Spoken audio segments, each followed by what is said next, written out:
Dalam unggahan di Instagramnya, pelatih asal Korea Selatan itu berjanji bekerja maksimal mungkin agar timnas lolos ke Piala Dunia 2026. Sintayong menuliskan, kini kami akan melakukan yang terbaik untuk memastikan tim senior kami dapat mencapai Piala Dunia tahun depan, kata Sintayong.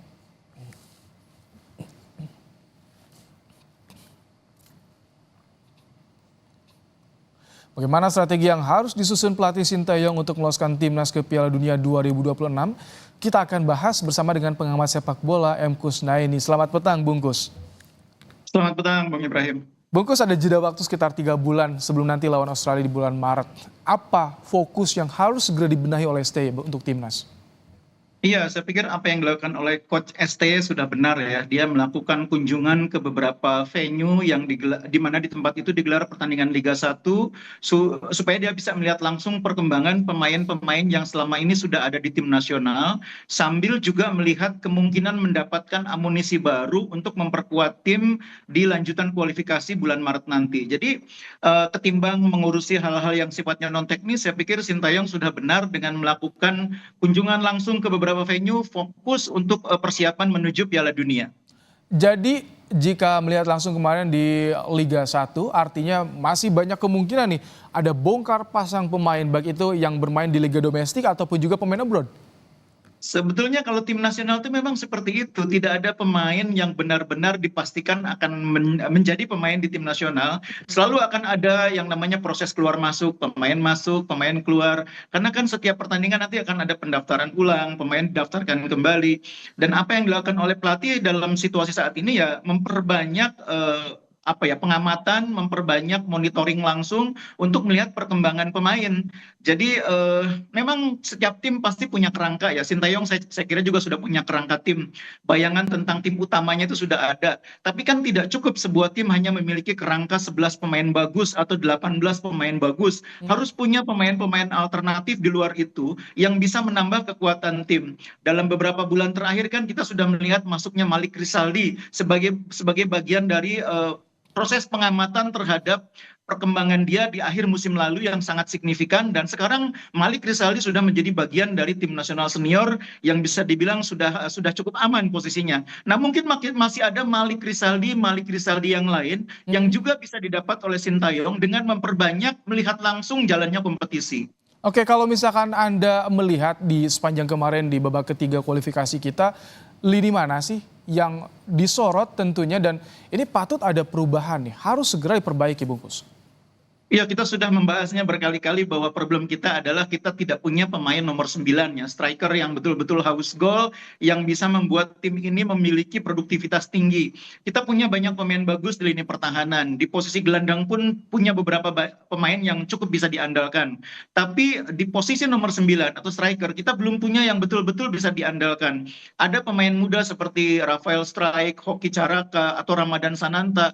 Tapi pemain ini untuk tim nasional senior tampaknya belum betul-betul bisa meyakinkan pelatih.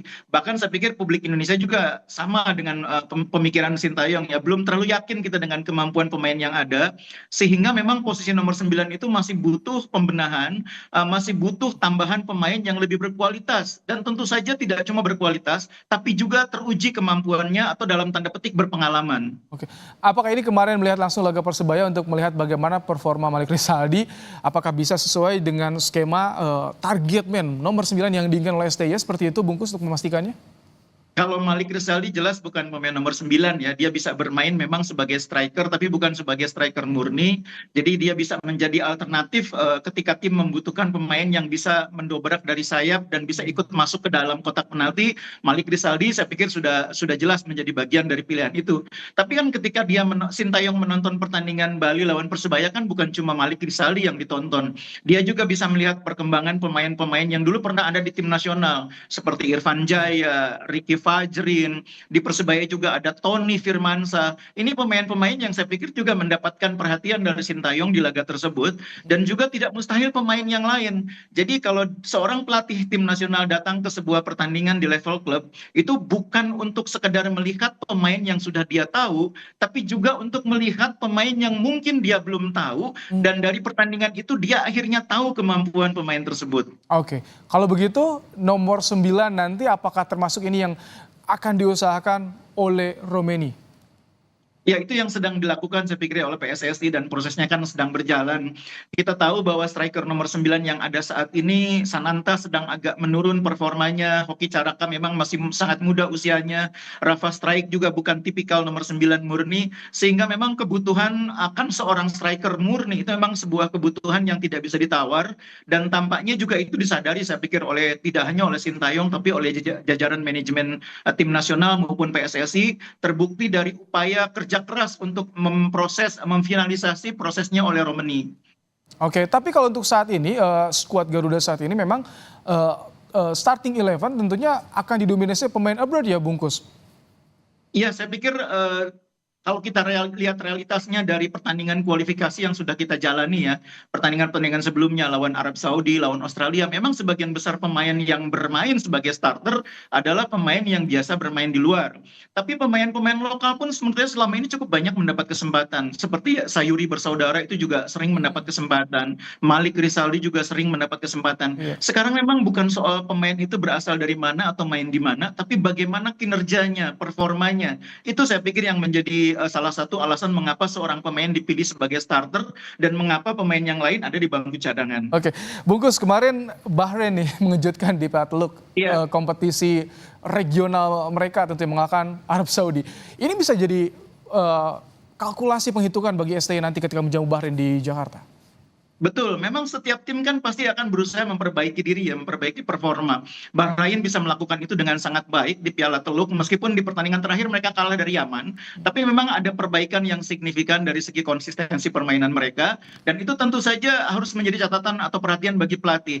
Kita juga tahu bahwa Australia di 3 laga terakhir juga tidak pernah menang ya, hanya imbang. Tapi bukan berarti kita tidak boleh menganggap enteng Australia, apalagi Australia main di kandang sendiri ya.